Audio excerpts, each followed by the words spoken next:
Hello दोस्तों, स्वागत है आप सभी का हमारे YouTube channel free online teaching one में। तो स्टूडेंट, आज के इस वीडियो में हम लर्निंग आउटकम्स आधारित लर्निंग गैप सामग्री कक्षा 7 सामाजिक विज्ञान का यहाँ पर अध्याय 1, अध्याय 2 और अध्याय 3 का कंप्लीट सॉल्यूशन देखने वाले हैं। इसके पहले वाले वीडियो में हमने आपको लर्निंग आउटकम्स पर आधारित लर्निंग गैप सामग्री कक्षा 7 विषय हिंदी का कंप्लीट सॉल्यूशन उपलब्ध करा दिया है। यदि आपने इसके पहले वाले वीडियो को नहीं देखा है तो आप हमारे चैनल की प्लेलिस्ट या नीचे डिस्क्रिप्शन बॉक्स में दी गई लिंक पर जाकर आप देख सकते हैं। यहाँ पर हम इस वीडियो में कक्षा 7 जो आपका खंड सा है सामाजिक विज्ञान की जो आपके अध्याय 1, अध्याय 2 और अध्याय 3 का कंप्लीट सॉल्यूशन देखने वाले हैं। तो वीडियो के साथ अंत तक बने रहिए। तो यहाँ पर अध्याय 1 है सौरमंडल में पृथ्वी। तो इस अध्याय को सबसे पहले आपको अच्छे से रीड कर लेना है। तो यहाँ पर हम सबसे पहले अध्याय 1 के सभी प्रश्नों के आंसर देखने वाले हैं। तो यहाँ पर क्वेश्चन दिए गए हैं अभ्यास हेतु वर्कशीट। यहाँ पर पहला प्रश्न इस प्रकार से दिया गया है, सौर परिवार के ग्रहों के नाम अंकित करें। इस प्रकार से आपको एक चित्र दिया गया है। तो यहाँ पर आपको सौर परिवार के ग्रहों के नाम अंकित करना है। तो यहाँ पर सबसे पहले सूर्य के नीचे क्या आ जाएगा, बुध आ जाएगा। इसके बाद शुक्र आ जाएगा, बुध शुक्र। फिर इसके बाद पृथ्वी, मंगल, बृहस्पति, शनि, अरुण, वरुण। तो इस प्रकार से आप इस चित्र में इन नामों को अंकित कर सकते हैं। इसके बाद यहाँ पर नेक्स्ट क्वेश्चन दिया गया है, निम्नलिखित प्रश्नों के उत्तर संक्षेप में लिखिए। पहला प्रश्न दिया गया है, ग्रह और तारे में क्या अंतर है। तो इस प्रकार से आप आंसर में लिख सकते हैं कि ग्रह ऊष्मा तथा प्रकाश उत्सर्जित नहीं करते हैं, जबकि जो तारे होते हैं वह ऊष्मा तथा प्रकाश उत्सर्जित करते हैं। तो इस प्रकार से आंसर हो जाएगा। इसके बाद यहाँ पर दूसरा प्रश्न दिया गया है, पृथ्वी को अद्भुत ग्रह क्यों कहा जाता है। तो इस प्रकार से आंसर होगा कि पृथ्वी पर जीवन के लिए आवश्यक जल, वायु और ऑक्सीजन गैस मौजूद है। इसी कारण पृथ्वी को जो है अद्भुत ग्रह कहा जाता है। तो आप वीडियो को रोककर या फिर आप स्क्रीनशॉट लेकर इन सभी प्रश्नों के उत्तर को आप अच्छे से लिख सकते हैं। इसके बाद यहाँ पर तीसरा प्रश्न दिया गया है, पृथ्वी के परिमंडलों के नाम लिखिए। तो इस प्रकार से पृथ्वी के परिमंडल हो जाएंगे। पहला होगा स्थलमंडल, इसके बाद वायुमंडल, जलमंडल, स्थलमंडल, वायुमंडल और जलमंडल। तो इस प्रकार से आप लिख सकते हैं। इसके बाद नेक्स्ट क्वेश्चन दिया गया है यहाँ पर कि सही उत्तर पर इस प्रकार से आपको सही का निशान लगाना है। तो पहला प्रश्न है, सौरमंडल का सबसे बड़ा ग्रह है। तो इस प्रकार से आपको 3 ऑप्शन दिए गए हैं। तो आपको ध्यान रखना है कि जो सौरमंडल का सबसे बड़ा ग्रह होता है वह बृहस्पति होता है। तो इस प्रकार से आप बृहस्पति आंसर लिखेंगे। इसके बाद दूसरा प्रश्न दिया गया है कि सौरमंडल में आकार के क्रम में पृथ्वी कौन से स्थान पर है। तो यदि हम आकार के क्रम में जो है पृथ्वी यह 5वें स्थान पर है, आपको ध्यान रखना है। इसके बाद यहाँ पर तीसरा प्रश्न दिया गया है कि सूर्य के सबसे नज़दीक का ग्रह कौन सा है। तो यहाँ पर सूर्य के सबसे नज़दीक का ग्रह कौन होता है, बुध होता है। तो इस प्रकार से आंसर में आपको बुध लिखना है। इसके बाद यहाँ पर चौथा प्रश्न दिया गया है, इनमें से तारा है। तो इनमें से तारा क्या होता है, सूर्य एक क्या है, तारा है। तो इस प्रकार से आप आंसर में तारा लिखेंगे इस प्रकार से कि इनमें से तारा क्या है, सूर्य है। इसके बाद यहाँ पर पांचवा प्रश्न दिया गया है, पृथ्वी सूर्य का चक्कर लगाती है। तो इस प्रकार से आपको 3 ऑप्शन दिए गए हैं। तो जो पृथ्वी है वह सूर्य का चक्कर पश्चिम से पूर्व की ओर लगाती है। इस प्रकार से आंसर हो जाएगा। इसके बाद यहाँ पर नीचे क्वेश्चन दिए गए हैं, खाली स्थान भरिए। पहला खाली स्थान है, सौर परिवार के केंद्र में खाली स्थान स्थित है। तो क्या स्थित है, सूर्य स्थित है। इसके बाद दूसरा प्रश्न है, चंद्रमा पृथ्वी का क्या है, एक उपग्रह है। तो यहाँ पर आंसर में उपग्रह आपको लिखना है। तीसरा खाली स्थान है, सूर्य का सबसे दूर का ग्रह है। तो यहाँ पर कौन सा है, नेपच्यून है। इसके बाद यहाँ पर चौथा खाली स्थान दिया गया है कि पृथ्वी का अपनी धुरी पर घूमने से क्या होते हैं, दिन रात होते हैं, या फिर आप रात दिन भी लिख सकते हैं। इसके बाद पांचवा खाली स्थान है, चंद्रमा पृथ्वी का एक चक्कर कितने दिन में पूरा करता है। तो कितने दिन में पूरा करता है, 27 दिन में पूरा करता है। इसके बाद यहाँ पर आपको गतिविधि दी गई है इस प्रकार से, और ज़मीन पर हम तारे उतारें, इस प्रकार से इसको आपको एक बार रीड कर लेना है। इसके बाद यहाँ पर आपको कुछ नीचे क्वेश्चन दिए गए हैं, स्व आकलन वर्कशीट, इस प्रकार से यहाँ पर हम इन सभी प्रश्नों के आंसर देखने वाले हैं। तो यहाँ पर प्रश्न दिया गया है कि सूर्य के सबसे पास का ग्रह कौन सा है, बुध है, तो यहाँ पर बुध आपको लिखना है। इसके बाद नेक्स्ट क्वेश्चन दिया गया है, आकार की दृष्टि से सबसे बड़ा ग्रह है, तो आकार की दृष्टि से सबसे बड़ा ग्रह बृहस्पति है, तो आपको आंसर में बृहस्पति लिखना है। इसके बाद यहाँ पर नेक्स्ट क्वेश्चन है कि किस ग्रह पर जीवन संभव हुआ है, तो पृथ्वी एक ऐसा ग्रह है जिस पर जीवन संभव है। इसके बाद हम अध्याय 2 ग्लोब और मानचित्र, इस अध्याय के सभी प्रश्नों के आंसर देखने वाले हैं। तो इस अध्याय को एक बार आपको ज़रूर पढ़ लेना है। इस प्रकार से यहाँ पर आपको चित्र दिया गया है और इस प्रकार से कुछ यहाँ पर संकेत चिन्ह दिए गए हैं, इनको भी आपको एक बार रीड कर लेना है।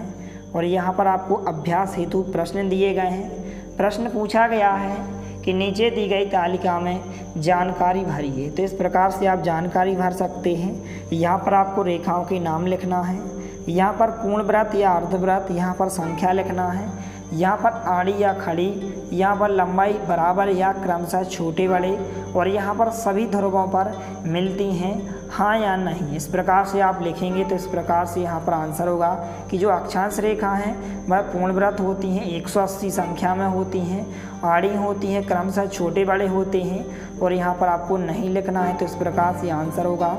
इसके बाद देशांतर रेखा हो जाएंगी, यहाँ पर अर्धवृत्त होगा, 360 हो जाएंगी, खड़ी हो जाएंगी, यहाँ पर बराबर आ जाएगा, और यहाँ पर आपको हाँ लिखना है।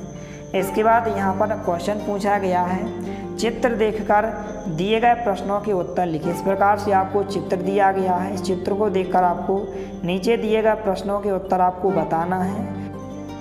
तो यहाँ पर प्रश्न दिए गए हैं। पहला प्रश्न है, नदी किस दिशा में बह रही है, तो यदि आप चित्र को देखेंगे तो चित्र में जो है पूर्व से दक्षिण की ओर जो है नदी बह रही है, तो इस प्रकार से आप आंसर में लिखेंगे।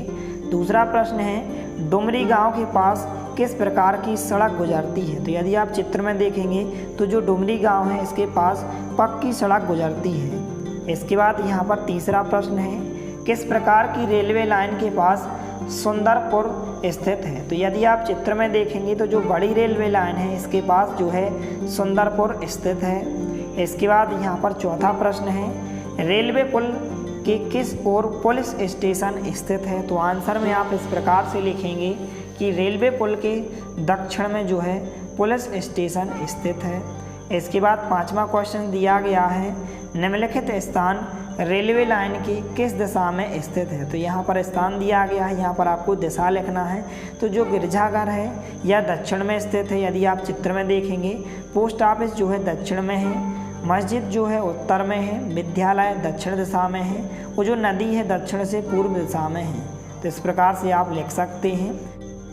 इसके बाद यहाँ पर क्वेश्चन दिया गया है कि अक्षांश व देशांतर रेखाओं को खींचते हुए ग्लोब का मॉडल बनाइए। इस प्रकार से आपको आवश्यक सामग्री, इस प्रकार से कुछ आपको महत्वपूर्ण बिंदु दिए गए हैं, इनको आपको पढ़कर एक ग्लोब का मॉडल बनाना है। तो इस प्रकार से नीचे हमने बनाया है। तो इस प्रकार से आप वीडियो को रोककर एक मॉडल बना सकते हैं। इस प्रकार से यहाँ पर आपको इसको अपने अनुसार भी बना सकते हैं कि आपके गाँव में विद्यालय कहाँ है, कहाँ से होकर विद्यालय को जाना होता है, यहाँ पर कोई सड़क है, या इस प्रकार से आप दिशा भी अंकित कर सकते हैं। तो इस प्रकार से आप आसानी से बना सकते हैं।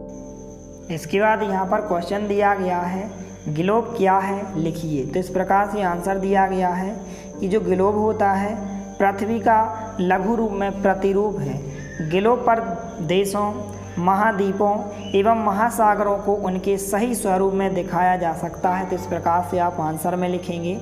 इसके बाद हम अध्याय 3 पृथ्वी की गतियाँ, इस अध्याय को आपको अच्छे से पढ़ लेना है और नीचे दिए गए प्रश्नों के आंसर को आपको बताना है। तो हम इन सभी प्रश्नों के आंसर देखने वाले हैं। तो यहाँ पर अभ्यास हेतु वर्कशीट दी गई है। इस प्रकार से क्वेश्चन पूछा गया है कि दिए गए प्रश्नों के उत्तर तालिका में लिखिए। इस प्रकार से आपको इन प्रश्नों के उत्तर आपको इस तालिका में भरना है। यहाँ पर प्रश्न, यहाँ पर उत्तर।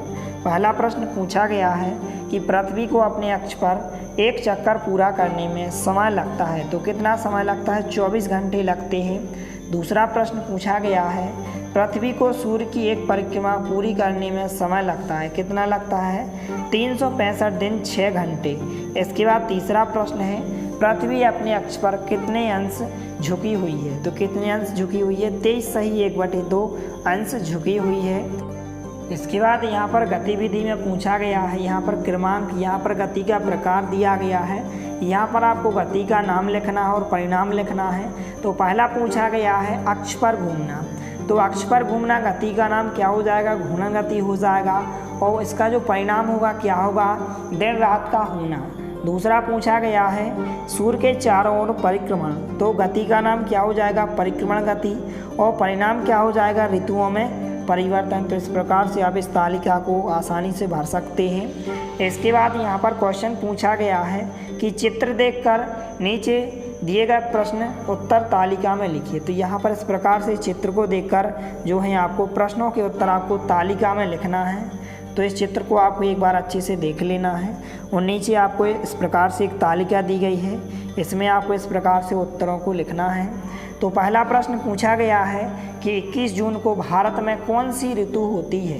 तो यदि आप चित्र को देखेंगे तो जो 21 जून को भारत में ग्रीष्म ऋतु होती है, तो यहाँ पर आपको ग्रीष्म ऋतु लिखना है।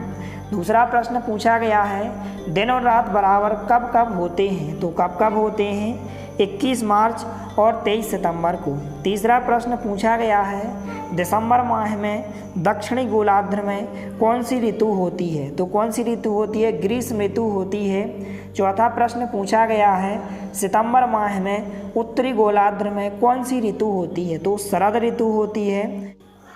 इसके बाद यहाँ पर पांचवा क्वेश्चन पूछा गया है मार्च माह में उत्तरी व दक्षिणी गोलार्ध में कौन कौन सी ऋतु होती हैं? तो यहाँ पर बसंत ऋतु और शरद ऋतु होती है। तो इस प्रकार से आप इस तालिका में आंसर लिख सकते हैं। इसके बाद प्रोजेक्ट कार्य दिया गया है स्व आकलन वर्कशीट में, इस प्रकार से आपसे क्वेश्चंस पूछे गए हैं। क्वेश्चन पूछा गया है पृथ्वी पर दिन रात की स्थिति किस कारण होती है? तो आंसर में आप इस प्रकार से लिखेंगे कि जो पृथ्वी की घूर्णन गति के कारण दिन व रात होते रहते हैं।